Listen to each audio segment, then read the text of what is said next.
ის როგორ არის თიმსალმაქო შუქურმაქო ვინც პირველად რუსიაქო მე მისი დედავატირე ვინც პირველად რუსიაქო პრინციპში ეს მხოლოდ რუსეთის მოქალაქეებზე ან რუსებზე არ ვრცელდება რუს იმპერიალისტებზე თიმსალმაქო შუქურმაქო თუ არ ვწდები ასია თიმსალმაქო შუქურმაქო ჩემი ბავშვობიდან მახსოვს მე მისი დედავატირე ვინც პირველად ქართულ გვარიანი რუსიაქო აი პირველმა ვინც აქო ქართულ გვარიანი ჩვენს დროებაში ქართულ გვარიანი რუსი მაკეთ სწორედ ეს არის ბიზი და ივანიშვილის მოთხოვნა არა მხოლოდ ოპოზიციის ან მის მიმართ კრიტიკულად განწყობილი საზოგადოების მიმართ არამედ გაგიკვირდებათ და აი ასეთი სურვილი მოთხოვნა აქვს მოთხოვნა პირდაპირ მნიშვნელობით ოლიგარქ კაცს საკუთარი პირველ ყოვლისა საკუთარი თანაგუნდელების მიმართ ბოლო ხანებია როგორც ჩანს ბიზი და ივანიშვილი ფრიად უკმაყოფილოა რამდენიმე საკითხით მათ შორის იმითაც რომ საჯაროდ მას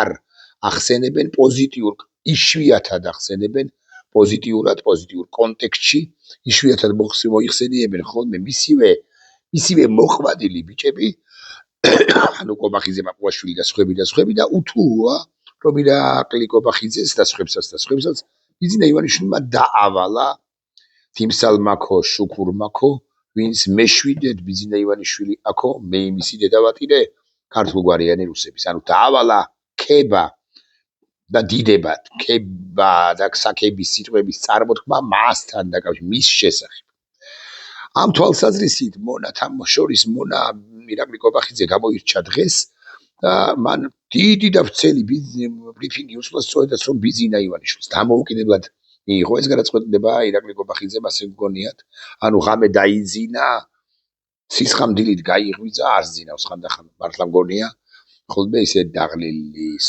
გამეჩნდება სტოებს გაიღვიძა და თქვა რომ აი ეხლა ბიზინა ივანიშვილი უნდა შევაქო ბიზინა არავითარ შემთხვევაში ბიზინა ივანიშვილი დაუკავშირდა და უთხრა ირაკლი შენ ნამეტანი ბევრ შეცდომას უშვებ ნამეტანი ხშირად ცდები არც მაქებ და ყველა ის დამსახურება თუ მიღწევა ბიზინა ივანიშვილის ეული გაგებით რომელიც აქვს ქვეყანას ამ დამსახურებებს მიიწერ ხოლმე და ესე არ არის შენ უნდა ილაპარაკო ჩემზე და ისიც კობახიძეც გამობრძანდა თავად ვიავრცელებს ვიდეოს რა თქვა მან მოკლედ ანუ კუპირებულია და მონტაჟებულია ყველაზე მნიშვნელოვანი განცხადებები მე ამ განცხადებებს ამას აუწევ ხმას და ამ განცხადებებს გაგაცნობთ და ალაგ-ალაგ ალბათ მაინც მომიწევს შეჩერება თუმცა დიდი სურვილი მაინც და მაინც არ აქვს რატომ არ აქვს ისეთი დიდი სურვილი წესითა და რიგით ესენი რასაც ლაპარაკობენ ეს მეორე ხარისხოვანი უნდა იყოს დღეს და ახლა ჩვენ სინამდვილეში მაგრამ მაგლახტა სამწუხაროდ საზოგადოების ერთი მნიშვნელოვანი ნაწილი რომელიც გაეცნო ამერიკის შეერთებული შტატების ქვედა პალატაში მიღებულ აქტს გადაარგა ეცნო მაინც ირაკლი კობახიძეზე გადაერთო გუშინდელ ეგრეთ წოდებულ დებატებზე და ასევე ირაკლი კობახიძის დღევანდელ ბრიფინგზე და მეც ავყვები ამ ტრენდს თქვენის ნებართვით თუმცა ვიდრე ამ ვიდეოს ჩავთავ და მოგასმენებ და კი გითხარით რომ ალაგ-ალაგ შევჩერდები გავჩერდები და კომენტარს გაგაცნობთ ჩემსას მეთქი მანამდე ერთი დეტალის და ერთი ძალიან მნიშვნელოვანი დეტალის უბრალოდ არ მინდა რომ გამოვრჩეს იცით თქვენ რომ სწორედ გუშინდელ აქტში კონგრესის მიერ მიღებულ აქტში ხსენებულია ჩინეთი და ჩინეთთან საქართველოს ხელისუფლების ურთიერთობები და ჩინეთის ინფილტრაცია საქართველოში ზოგადად და კონკრეტულად ძალოვან უწყებებში მათ შორის აგრეთვე საუბარია რასაკვირველია ირანზე რასაკვირველია რუსეთზე და ასე შემდეგ და აი დღეს საქართველოს დე ფაქტო ხელისუფლებამ გვამცნო ესეც იქნება სადმე და შესაძლოა არა აი აქ არის ბარემ გადავდივართ საქართველოს ჩინეთს შორის ყოვლის მომცველი სტრატეგიული პარტნიორობის ეტაპზეო ეს არის ძალიან მნიშვნელოვანი შეთანხმება რომელსაც დღეს მოეწერა ხელი აი სწორედ დღეს სწორედ მაშინ როდესაც შეერთებულმა შტატებმა ესეთი აქტი მიიღო და პრინციპში მაინც მიგვანიშნა რომ ეს არასწორი ტრაექტორიით მოძრაობა რომ ეს ცუდი საქციელია აი თითქოს მაინც და მაინც დაემთხვა და ხელოვნურად დაამტყვია ცხადია მიუხედავად იმისა რომ ალბათ მაინც დაგეგმილი იყო დღეს რა რიცხვის არის 9 რიცხვისთვის ამის გაკეთება თითქოს მაინც დაამტყვიეს და ჩინეთთან სტრატეგიული ურთიერთობის დაწყება დაგვიანონს ეს დასჯადია ბატონო ეს რომ ვიცოდეთ მაინც ეხა ფორმებზე ამერიკის შეერთებული შტატები და ზოგადად დასავლეთი როგორ დაგჭირთ თქვენ მე ვერაფერს მოგახსენებთ გამოჩნდება ასევე ვიტყვი იმასაც დაგიანოცებთ რომ ყისიერად თქვენი დასჯა არ მოხდება მაგრამ რაღა იხართ არა ადეკვატურები შესაბამისად წითელ ხაზებს რადგან იკვეთ და კვეთთ ხო ანუ გადაკვეთეთ ეს წითელი ხაზები შესაბამისად ზოგადად დასავლეთიდან მათ შორის პირველ ყოვლისა შეერთებული შტატები თქვენი დამნდობი არ იქნება კიდევ ერთი რეპლიკა და ალბათ უნდა ამოვწურო ეს წინარე რეპლიკები ჩინეთთან ურთიერთობას ესენი აღრმავებენ მაშინ როცა ევროკავშირთან ურთიერთობა პრაქტიკულად შეწყვიტეს იცით თქვენ რომ მომავალი წლის დასაწყისიდან ალბათ ჩვენ გარკვეულზე მაღალი ალბათობით აღარ გვექნება ევროკავშირში უვიზოთ გადაადგილების მოძრაობის გადაადგილების გამგზავრების შესაძლებლობა და ეს ბანდიტი ხელისუფლება ამასაც ცდილობს რომ ესეც გადააგოროს და გვიმტკიცებს იმას რომ ეს არც არაფერია სუვერენიტეტს თუ კარგავთ სუვერენიტეტს თუ ვაკარგინებს ევროპა მაშინ შემთხვევაში უვიზო რეჟიმსაც როგორღაც უნდა შეველიოთ აქვე როგორ არ ვახსენო თუმცა რასახსენებელი ის არის უხსენებელია მეთქი ასე ვიტყვი თუმცა უხსენებელი მეორე მხრივ ვინ არ არის აქ სახსენებელი მაინც და მაინც სხვა ფიქრები ისკეთ რომ არ გაგიჩნდეთ გურამ მაჭარაშვილი რომ არ ვახსენო ის ამბობს რომ სულხან საბა ორბელიანი იმიტომ კი არ მოძრაობდაო ევროპებშიო საფრანგეთში ასე მაგალითად იმიტომ კი არა რომ ჩვენი კაცები გათხოვილი იყვნენ რომ არაო გათხოვება კაცებისა მამაკაცებისა სულხან საბა ორბელიანს სულაც არ უნდაო საქმე ისიც რაშია აი მე ლაპარაკობ მუდმივად მაგალითად უსაფრთხოების თემაზე ვიღაცა ლაპარაკობს მუდმივად ყვავილებზე ვიღაცა მუდმივად ლაპარაკობს არ ვიცი აი ბავშვის რამს ან ტანსაცმელზე აგე აქ პერანგია ჩამოკიდებული აი ეს აროჩკა ეგეთ პერანგი თუ ვინც პერანგზე ლაპარაკობს ის ფიქრობს ხშირად პერანგზე ვინც უსაფრთხოებაზე ლაპარაკობს ან საგარეო ურთიერთობაზე ის ამაზე ფიქრობს ვინც ფეხბურთზე ლაპარაკობს ის ფეხბურთზე და ასე შემდეგ მუსიკაზე და ასე რაზეც ფიქრობ იმაზე ლაპარაკობ უმრავლეს შემთხვევაში ხანდახან ქვეცნობიერიდან ამოხეთქავს ხოლმე ეს ყველაფერი შენც არა გაცნობიერებული ხარ მე პერანგზე ლაპარაკი ცხადია არ ნაკლებად შემიძლია აი გურამ მაჭარაშვილი ყოველი 47 კომენტარიდან 56 კომენტარს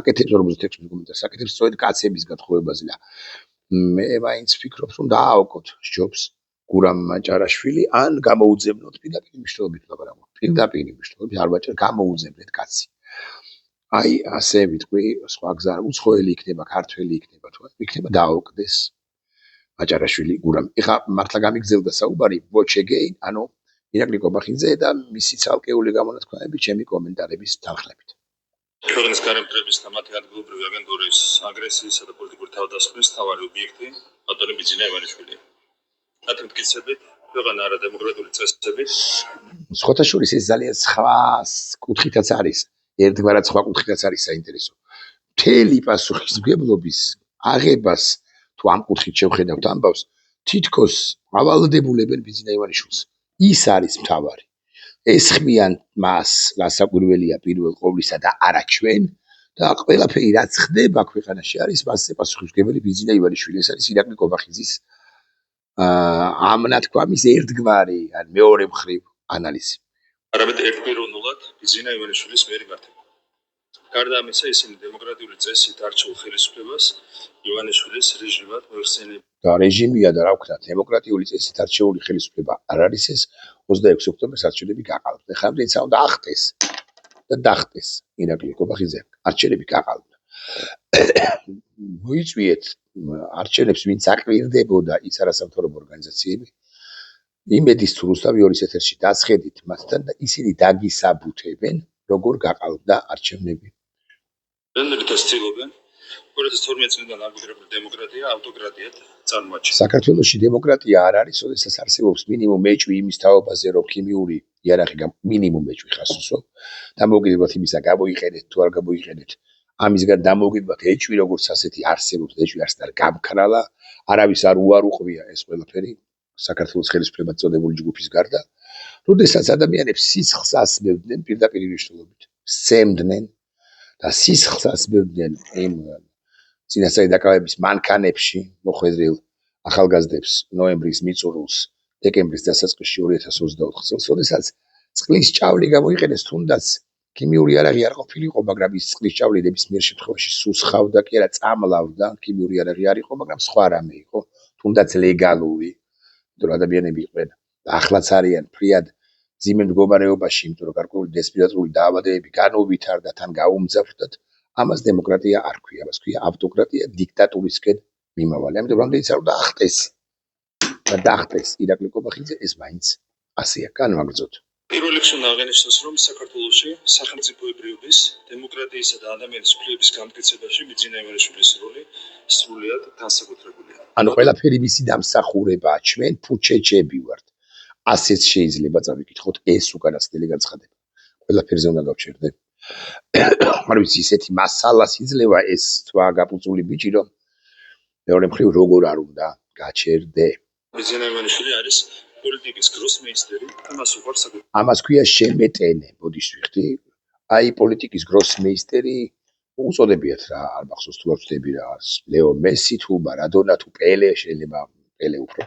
მაგრამ პოლიტიკის გროსმეისტერია ბიძინა ივანიშვილიო, რომელსაც პოლიტიკასთან არ ჩაულია და მხოლოდ საკუთარ ნაჭუჭში ჩაკეტილი ერთი სოციოპათი კაცია, რომელსაც ეზმანება და ესიზმრება რაღაცა და იმ ზმანებებსა და სიზმრებს გადაჰყვა ჩვენი სახელმწიფოებრიობა დღევანდელი და სახელმწიფოებრიობის ისტორია, ანუ გუშინდელი და ვიდრე დღევანდელამდე და მომავალი ჩვენი ქვეყნისა, ეს ფაქტია. გროსმეისტერი მიწოდეო ალბათ ამას თხოვს თიმსალმაქო შუქურმაქო, ვინც პირველად ქართულ გვარიანი რუსები აქო მე იმისი დედავატირე. მე ანუ ამ შემთხვევაში მე ვარაუდობ, რომ ობიექტურად ასე იქნება ბიძინა ივანიშვილის თაობაზე თავისით ხო არ გამოხდებოდა ირაკლი კობახიძე ხო არ დაესიზმრა და გაეღვიძა და გამოვიდა. ივანიშვილობას თხოვა მაქე ცუდო შე რო არ მაქებ ისეთო კაცოო. ხალხი და ქვეყანა. ის პოლიტიკური ზონა სწორედ ამ ორ ძირითად ფაქტორს ეფოსნება. გამორჩეულ ინტელექტს და უანგარო პატრიოტიზმს.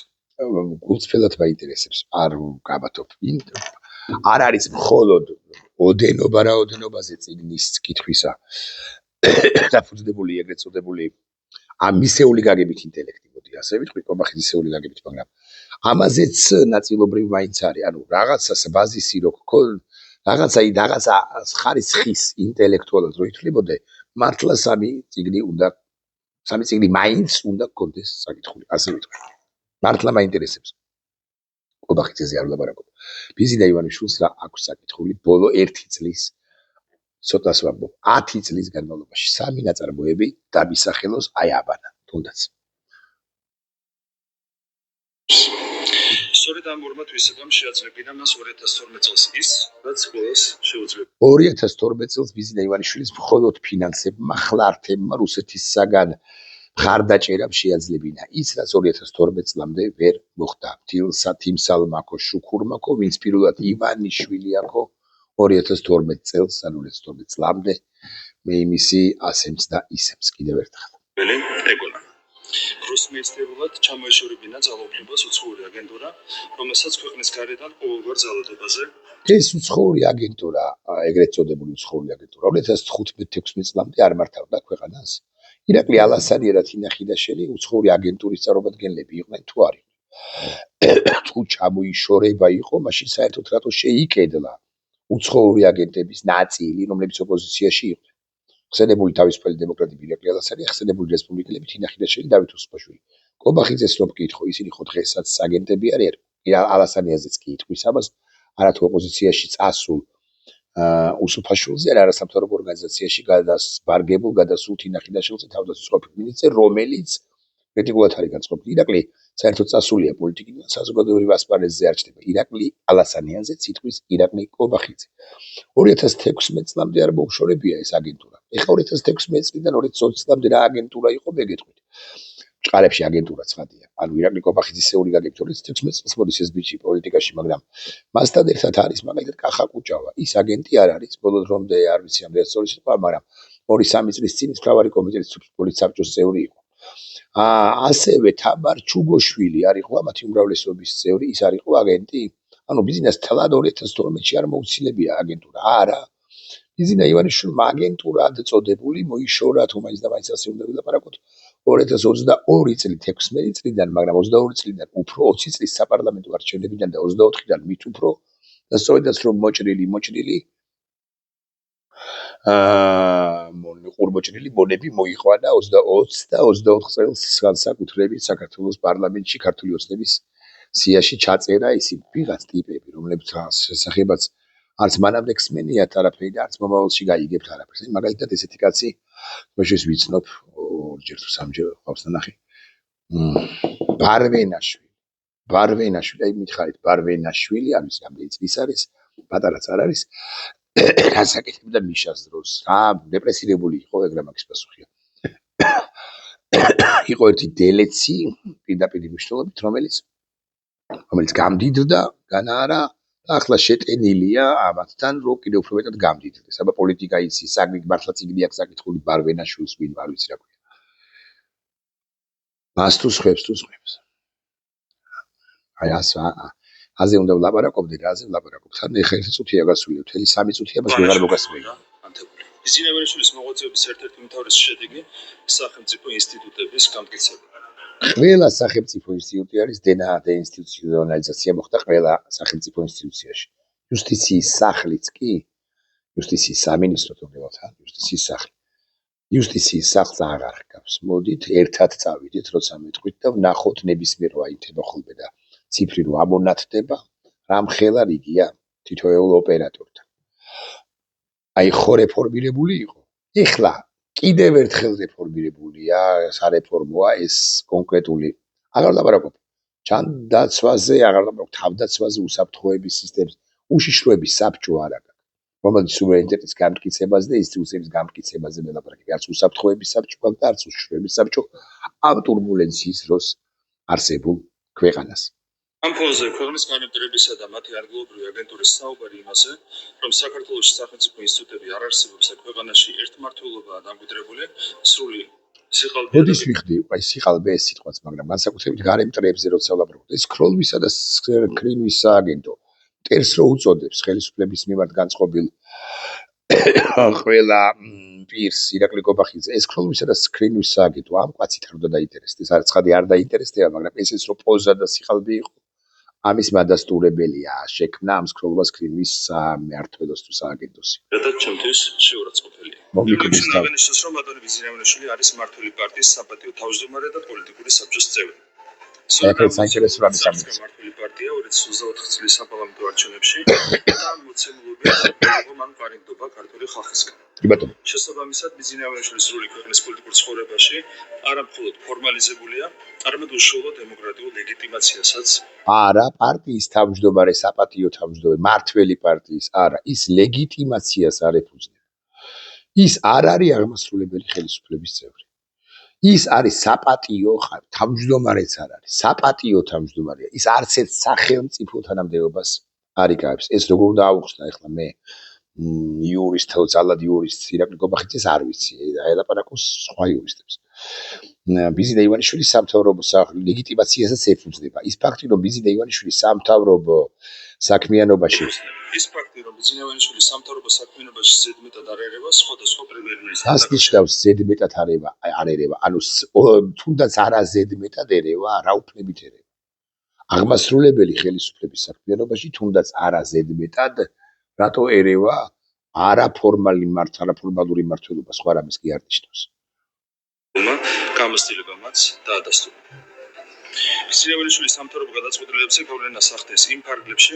ანუ სამთავრობო გადაწყვეტილებებს გავლენას ახდენს და ეხლა მე რომელ ფარგლებში ახდენს, ამას პრინციპული მნიშვნელობა არ აქვს.